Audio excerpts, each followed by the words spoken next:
再来看宜兰县长林志标的贪污案，宜兰地方法院是判伊12档6个月有期徒刑，褫夺公权6档。也毋过，宜兰地检署认为讲，法院用道理罪起诉，部分的犯罪事实认定嘛有错误，嘛判了伤轻了，所以搁再上诉。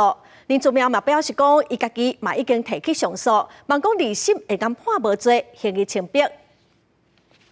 宜兰县长林志标涉贪案，互宜兰地方法院判12年6个月，褫夺公权6年。除了迄当阵的建设处长黄志良无罪，林志标的查某囝林美玲、县政府局处长科长2位劳动顶公所官员、业主矿业公司负责人甲林志标净助理，拢被判刑。因过宜兰地检署不服提上诉。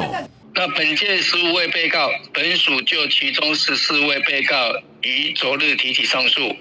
那其中5位被告，本署认为原判决的量刑及事实认定不当，提起上诉。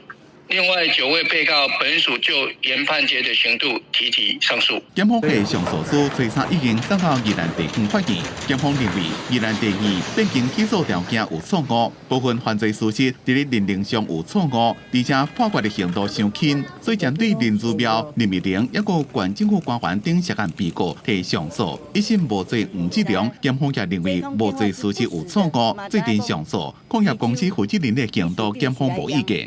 那感谢所有的同仁们，还亲自邀请之妙。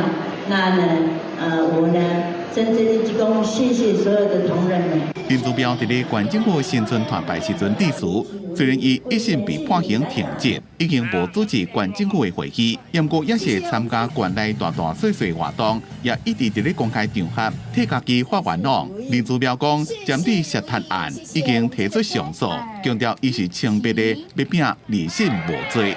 公司新闻采访报道。